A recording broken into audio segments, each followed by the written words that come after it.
শুনে একটি কনফিউশন মনে হচ্ছে কি আপনারা একমত?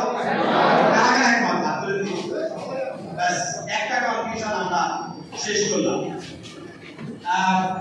আমাদের টার্গেট আরো ছিল, এই সেগুলো আমাকে শেষ করতে বলা হয়েছে যেহেতু সময় কম। আমি যে কনফিউশন, কন্ট্রাডিকশন এবং কিছু আমাদের যে ভুল বুঝাবুঝি সেই বিষয়গুলোর মধ্যে এক নাম্বার ক্লিয়ার। এরপরে নেক্সট আরো আছে কিছু কয়েকটা পয়েন্ট ছিল, ওই যে ডেমোক্রেসি, গণতন্ত্র, ইত্যাদি, এইসব বিষয়গুলো আপনাদেরকে ক্লিয়ার করা দরকার। শুধু এতটুকু বললাম যে দেখেন, ডেমোক্রেসি মানে হলো পরামর্শ করা। ডেমোক্রেসি মানে কি? পরামর্শ করা। ডেমোক্রেসি মানে হলো জবাবদিহিতা করা। ডেমোক্রেসি মানে হযরত উমর রাদিয়াল্লাহু তাআলা লম্বা পায়জামা পরে উঠেছিলেন, জামা পরে উঠেছিলেন। তো ওখানে একজন মুসল্লি, একজন সাহাবী দাঁড়িয়ে বলল, হযরত উমর আপনার বক্তৃতাটা থামান। কেন বক্তৃতা থামাতে হবে না? তো আমরা বাইতুল মাল থেকে যে কাপড় পেয়েছি এটাতে তো এত বড় পাঞ্জাবি হয়নি, আপনি কেন এত বড় পাঞ্জাবি বাইতুল মাল থেকে নিয়েছেন? মানে এটা কি চাইলো? জবাব দিতে চাইলো। This is called democracy. এটার নাম হলো কি? ডেমোক্রেসি। ডেমোক্রেসিতে অল আর ইকুয়াল, যে সবাই অধিকারের দিক থেকে কি সমান। এই জন্য সাহাবী দাঁড়িয়ে বললেন যে আপনার পাঞ্জাবির কাপড় এত বেশি বাইতুল মাল থেকে নিয়েছেন কেন?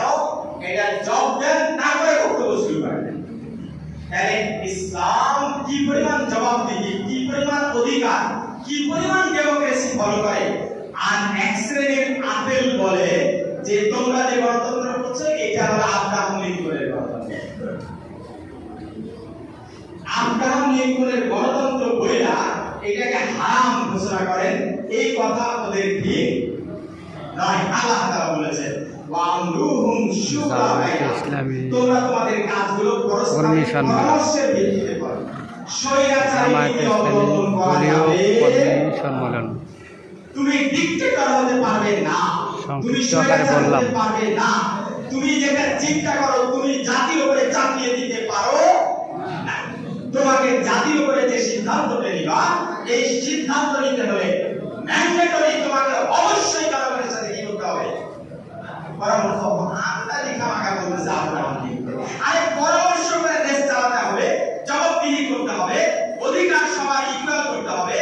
এই সিদ্ধান্ত হলো আব্দুল্লাহ কমিউনিটি সেন্টার, থানা রেজিস্ট্রি অফিসের পাশে, থানার মোড়। জনগণকে বিভ্রান্ত আর এখন করা যাবে। আপনাকে আর বিভ্রান্ত হবে না, কায়দা হবে না। এইরকম কনফিউশনের পয়েন্ট আমার আরো অনেকগুলো ছিল। আর একটা ছোট্ট এক মিনিট দিই, আমাদের এই সংগঠনটা তাহলে আমাদের মন্ত্রী ভাই তো প্রায় কাজ করেন, কাজ লাগাচ্ছেন, চাউল বিতরণ করছেন, কাপড় বিতরণ করছেন, মানে অল টাইম জনগণের সেবা। জনগণের সেবা কেন করতে হবে? না তো আল্লাহ তাআলা বলে দিয়েছেন যে সূরা মাউনে কি বলছেন? ওয়ালা ইয়াহুদ্দু আলা তাআমিল মিসকিন, বলা হয়েছে না? তারপরে ইয়াতীম, মিসকিন, ফকির, অসহায়, দুস্থ, রুগ্ন, যারা সম্বলহীন, তাদের কাছে আমাদেরকে যেতে হবে। এই যেতে যদি হয় তাহলে আমাদের বাইতুল মাল লাগবে। কি লাগবে? বাইতুল মাল। আল্লাহ তাআলা কোরআনে বলছেন ইয়া আইয়ুহাল্লাযীনা আমানু, হে ঈমানদারগণ, আনফিকু মিম্মা রাযাকনাকুম মিন ক্বাবলি আন ইয়াতিয়া ইয়াউমুন লা বাইউন ফীহি ওয়ালা খুল্লাতুন ওয়ালা শাফাআতিন। আল্লাহ বলছেন যে তুমি সেই দিন আসার আগে আল্লাহর পথে খরচ করো যেদিন তোমার আর সুপারিশ কোনো কাজে, মানে যখন মরে যাবে তখন কি আর ইচ্ছাগুলো দান করা যাবে? দান করা যাবে। এখন আল্লাহ তাআলা বলছেন যারা দান করে না, দান করতে অস্বীকার করে, আল্লাহ তাআলা বলছেন যারা কুফর, এরা কাদের সঙ্গী?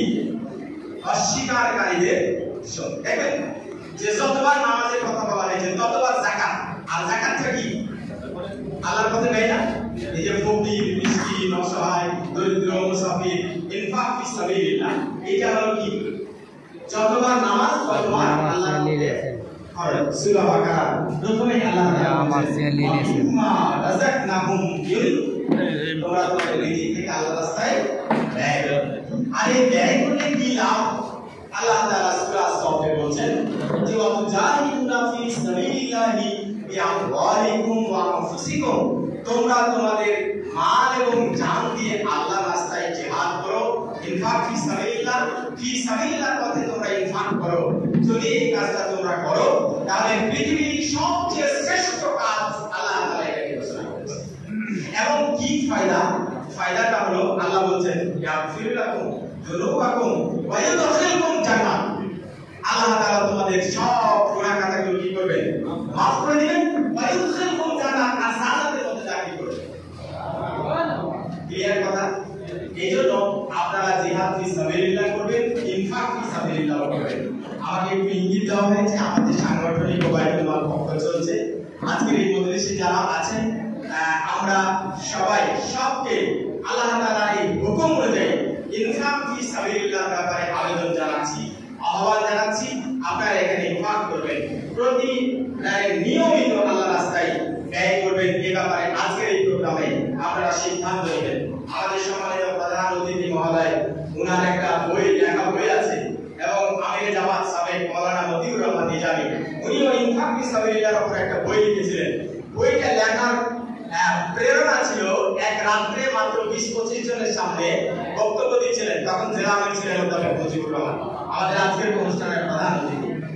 ওই 20-25 জনের মাওলানা মতিউর রহমান নিজামীর বক্তব্য শুনে 20-25 জনের কাছ থেকে প্রায় 150 মনের উপরে বেশি দান কালেকশন হলো।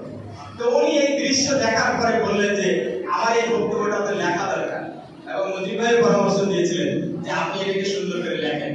বইয়ের মধ্যে দেখবেন যে আমরা 5% বলি, কিন্তু হযরত খাদিজাতুল কুবরা কত পার্সেন্ট দান করেছে? 100%। যা ছিল সব দিয়ে দিয়েছে।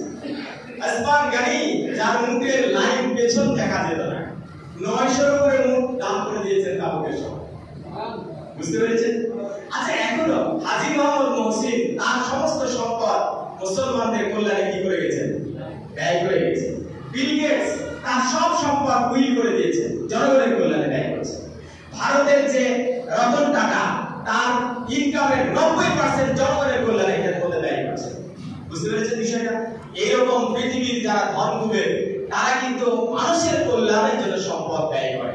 এই জন্য আমি আপনাদেরকে আজকে আহ্বান জানাবো যে আমাদেরও সম্পদ আমাদেরকে আল্লাহর রাস্তায় ব্যয় করতে হবে।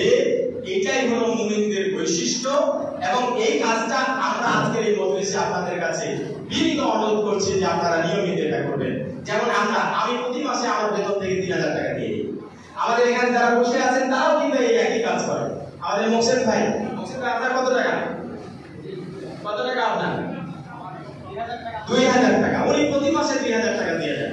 এইভাবে আমাদের এখানে শাড়িতে যারা আছেন এরকম 2000, 3000, 2500 দেখবেন সবার। এই জন্য আজকের এই মজলিসে আপনাদের কাছে এই আবেদন জানাচ্ছি। আমাদের প্রধান অতিথি উনি, আমি সেই রাতের ঘটনাই বলছি যে আজকেও ওই মহেন্দ্রক্ষণ, ওই রাত, আজকের এই রাত্রে তারও পৌরসভার আন্দোলনকে মজবুত এবং শক্তিশালী করার জন্য এখানকার অসহায় মুসাফির এবং ইসলামী আন্দোলনের বই কেনা, অফিস চালানো এবং আমাদের এই প্রোগ্রাম বাস্তবায়ন করার জন্য আজকের এই মজলিসের সব শুভাকাঙ্ক্ষী ওয়াদা করবেন প্রতি মাসে আমাদের এই আন্দোলনে দান করবেন ইনশাআল্লাহ। আর আরো কিছু পলিটিক্যাল কনফিউশন আছে, আগামীতে কখনো সুযোগ পেলে আমি এই বিষয়গুলো নিয়ে আলোচনা করব। সবাইকে মোবারকবাদ জানিয়ে কথা শেষ করছি। ওয়া তৌফিক ইল্লা বিল্লাহ। আসসালামু আলাইকুম ওয়া রাহমাতুল্লাহি ওয়া বারাকাতুহু। ধন্যবাদ মহতারাম মেহমানকে। এই পর্যায়ে আমাদের মাঝে বক্তব্য নিয়ে আসছেন শহীদি কাফেলা বাংলাদেশ জামাত ইসলামী রাজশাহী জেলার সম্মানিত আমির এবং বর্তমান প্রেক্ষাপটে বিপ্লবী কণ্ঠস্বর অধ্যাপক আব্দুল খালেক স্যারকে বক্তব্য দেওয়ার জন্য করছি।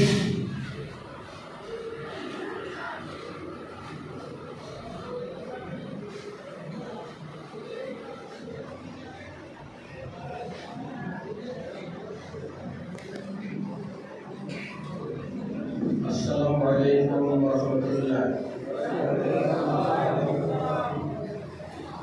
আসসালামু আলাইকুম